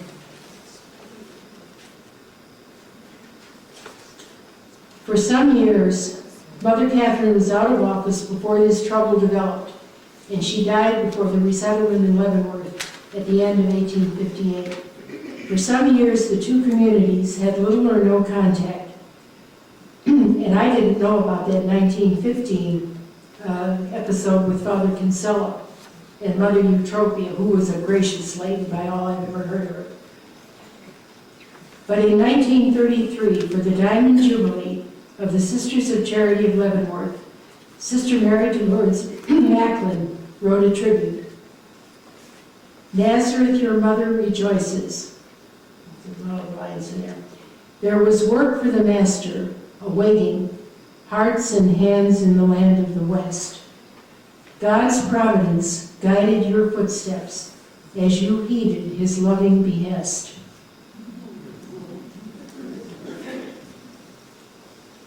I think the whole story, as I reflect on it, and I've heard many of you say the same thing, I'd like to kind of wind up where I left off. I think it is a story of the providence of God that is stronger than all human weaknesses and stronger than all human strengths, and can use both to get the good and the necessary accomplished. And I think that I have experienced in being here and having many of you at Nazareth, I have certainly experienced a strong, strong sense of that providence and a mutual rejoicing in it. In her later years, I suspect that Mother Xavier reflected a lot on it. And I'm going to end with just a couple of quotes from her that I suspect echo or the reflections that she had on that episode and many others that I know nothing of. As we get older, we leave a good deal more to God. Be uncompromisingly loyal to principle. The will of God is the lodestar. Question yourselves as to whether you consider each act you do as the will of God. Once you begin a thing, see it through to the end. The feet will go the place the heart is. And to me, those are some of the reflections of a mature woman on herself and on her experience. And it's a real joy to have been able to share any of it with you.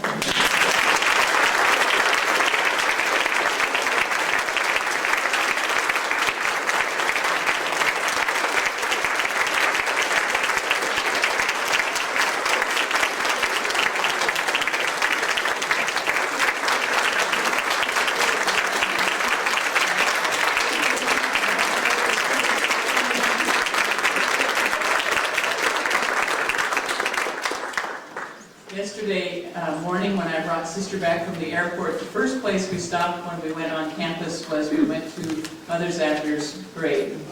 And Sister prayed that she would be able to represent Mother Xavier well and to share her story. I am absolutely sure that Mother Catherine and Mother Xavier are smiling.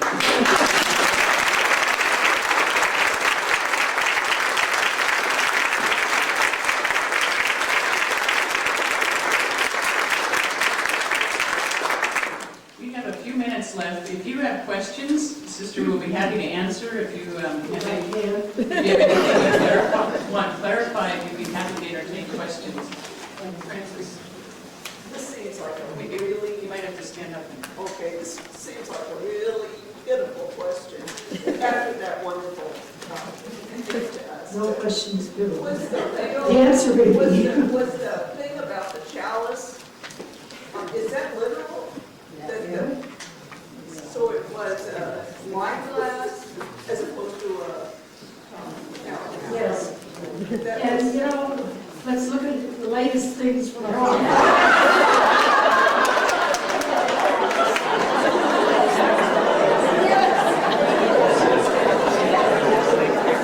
I don't know about you, but we have not been able to buy 6 or 8 new gold-rimmed glasses, chalices, or But it cups. seems so pitiful that it can't be true. I'm afraid it is. Any other questions, clarifications? Yes, Sister Rose. Could you tell me about how many sisters of Charity of Nazareth there were at the time Mother Xavier entered? I mean, it was a fledgling community, Yes, and that would make a difference too in the very much so. papers. And that's a good question that I should look up, which I could do by way of, you know, counting in the register who came and who went. I'm hazarding a guess that it was somewhere between 65 and 100. I didn't know they Maybe, were. I'm not sure that, it was, when Mother Catherine died, it was 100 and some, about 120 or something like that. So, there probably were that many at the time of the break, because, well, let's see, the break was 7 years before her death. So, yeah, it was somewhere, give or take, on 100, And about, 75 to 100. and she had been in the community for a number of years. How Xavier was 17 years professed. So it would have been smaller than that at that time when she entered, Oh, yes, oh, yes, because it was a very small community. right. The other question That, which means that to have somebody of her quality come in, you didn't want to lose her. The other question I have, it seems to me when I was doing research around archives and going through those various boxes, that at one place I read that they, when they knew they were going to have to leave Nashville, that they had requested more than once to return to Nazareth and were refused. Is that, do you know anything about that? No, and if you do, I would like to know. I've always thought that the tension was witnessed or corroborated by the fact that she did not try to come back to Nazareth. But if she did, and if you have that in her letters or in that her book? boxes someplace, I'll have to go through them. I'd really like to have that, and I know we'd like to have it in Nazareth. I was surprised to read it because I thought that was true. I never heard it, and I don't know, but I'd sure like to know if it's true. I guess in one way it would surprise me, and in another way it wouldn't. You know, if the hurt isn't hard enough, and her spirit of leadership was considered dangerous or something, I don't know. Now, you can tell me perhaps, is it true that when Mother Xavier was sending the sisters out on begging missions out here, that she told them not to go anywhere that the Sisters of Charity of Nazareth were? I'd like to know that too. You never heard it. If it was true, it could be from one of two motives. Don't interfere on their needs, or just keep the distance. Kevin, Marie first, and then Marie Paul. I would just like to make a comment on the first connection in my life that I remember between our two communities was the exchange of one of your sisters in the summer coming to our college. And that was probably in Sister Anne-Marie Conklin, she was Josepha then. And that's one of the important big events that I remember about our two communities beginning to work and to come together. And she enjoyed that immensely. She still talks about it.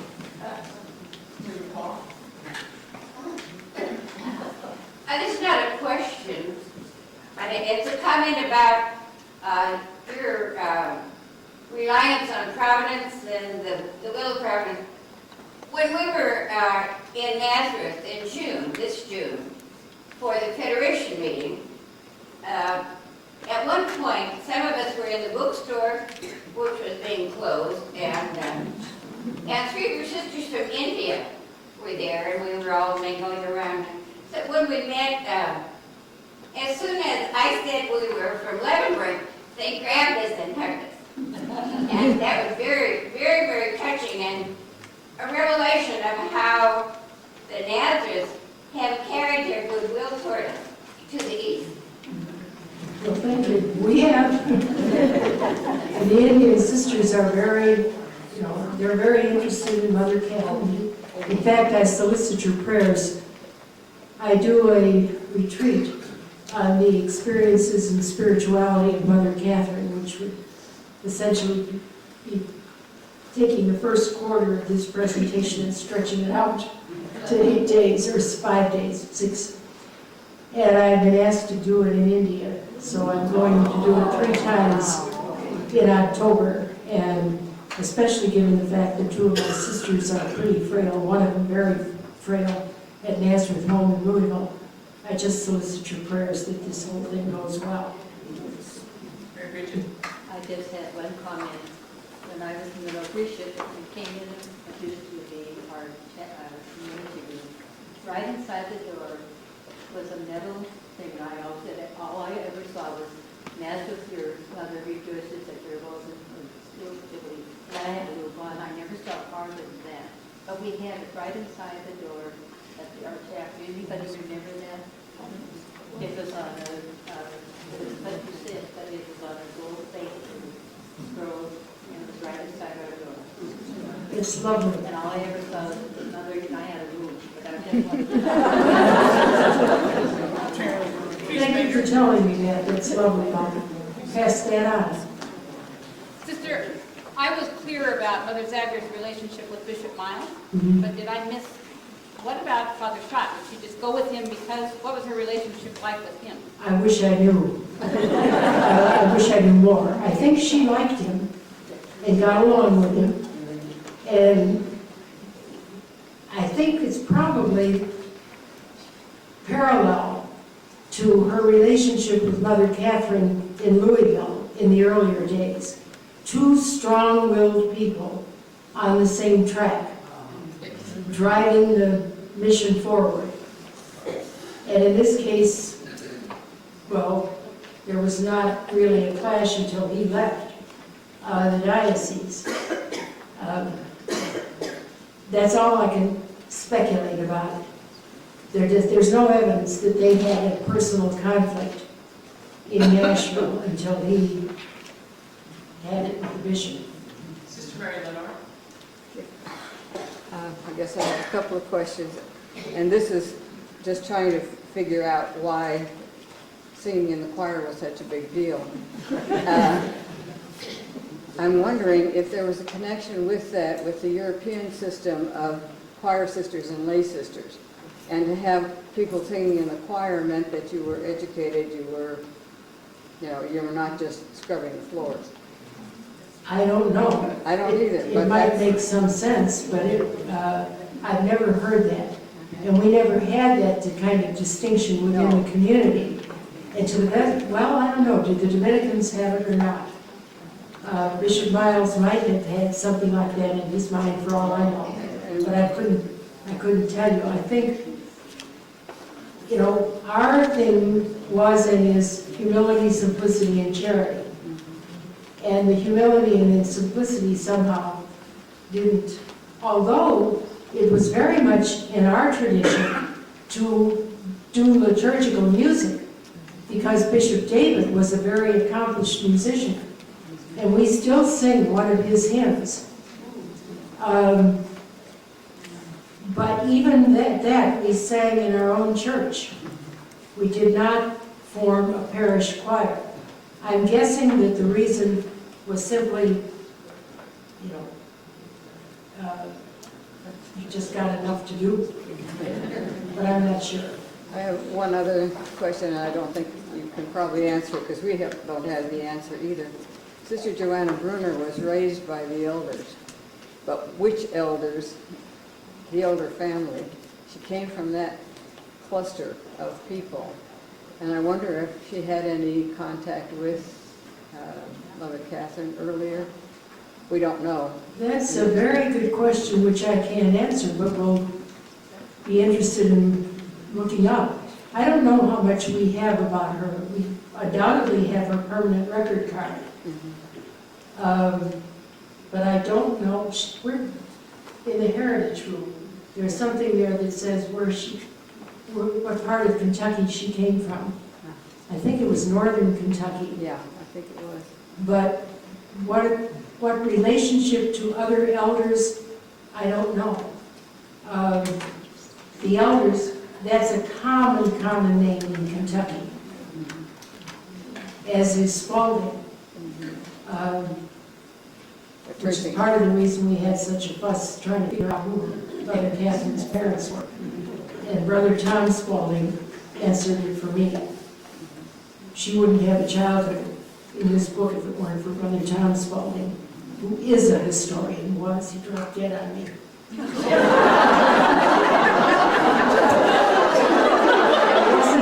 the time. Seriously. Anything else, Marilyn? No. Okay, Lynn, and Mary Rose, and Catherine. I don't really understand the different kinds of constitutions that religious communities have, so this question. But I take it that at the time, the Sisters of Charity in Nazareth were some type of diocesan community, That's right. and the Sisters of Charity of Leavenworth now are not. What about the Sisters of Charity of Nazareth now, and when and why did you make that change? And it seems like when they split the diocese, but you're working under two bishops, that had some problems. Well, typically a community begins as a diocesan community in one diocese with the approval of that bishop.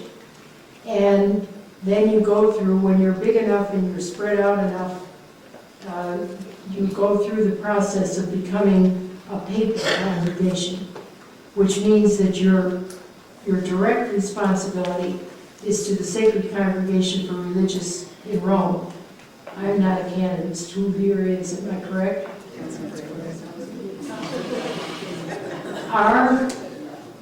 Our becoming a papal congregation was accomplished in 1911, just in time for our centennial in 1912. Leavenworth's was 1950, right?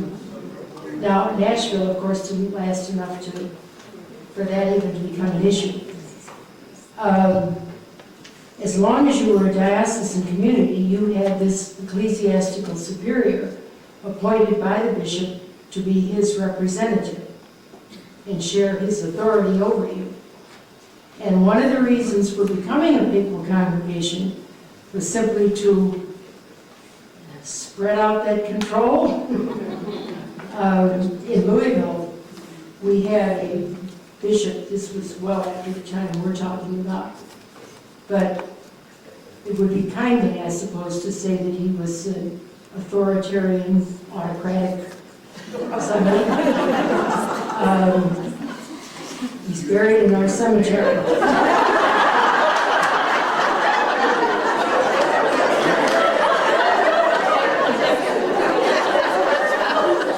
To verify what I'm saying, he put the Sisters of Loretto under an interdict.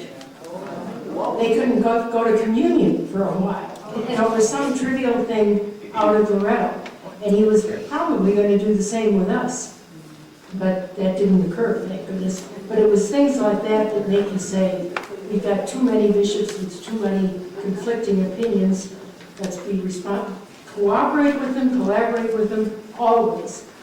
But have your direct responsibility to Rome. Mary Rose. I just have a question. What month did Mother Catherine Spaulding die? March 20th, 1858. So she never knew that Xavier came to Leavenworth. No. They had to wait till then.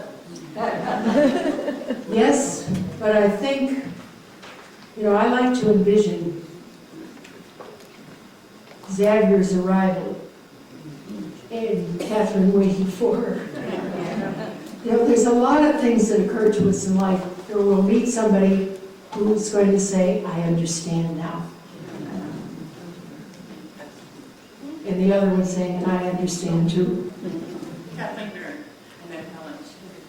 I wondered if, instead, in the relationship between Bishop Miles and Sister Xavier, if it wasn't one of a, almost a surrogate father or a father relationship replacing her own father's rejection of her.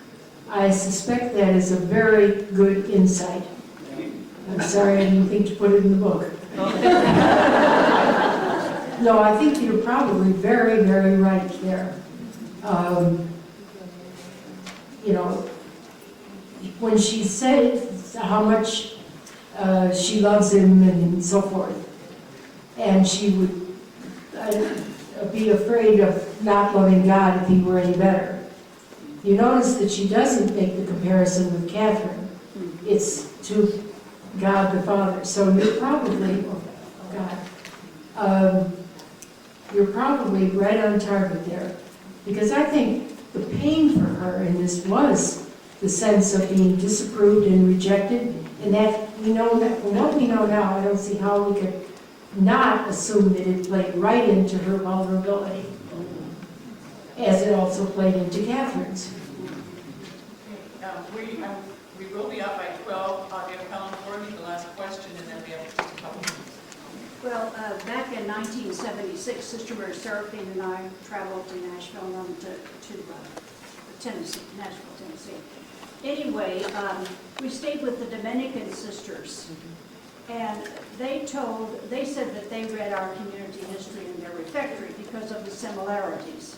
It seems that their Mother Superior from back east sent 8 Dominican sisters down to Nashville to form a community down there. And they in turn had a disagreement with Bishop Miles. And so as a result, the Mother Superior called them all back. They all went back with the exception of 2. And these 2 sisters stayed and formed the Dominican Sisters down in Nashville as it exists today. Interesting. Maybe sisters somehow. Sister Mary Ellen, would you just give just a brief numbers about your number today and your mission in India? Just an update briefly. In the Western, we've now structured ourselves into 2 provinces, West and East, the United States and India, and Belize and Botswana are too small to be a province. Their mission is handled from the center, and the sisters belong to the province they came from. In the Western province, we have, it changes every week or so, but we have approximately, I think it's about 450, maybe a little bit less. And in India, we have over 200. And of course, what's happening is that the Indian province is growing much more rapidly than we are. We're just sort of inching along. And so their median age is a lot less than ours. But they are a wonderful, the internationality that has developed since 1947 when the first 6 Americans went over. One of the pioneer Americans is still there.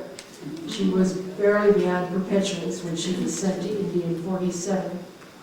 But the rest of the province is Indian sisters, the Indian leadership. Our president is Indian. One of the vice presidents is Belizean, and one of the vice presidents is American. So, what else do you want to know? That's wonderful. Just an update. Thank you. Okay. And if anybody didn't get a question answered, I'm going to be around.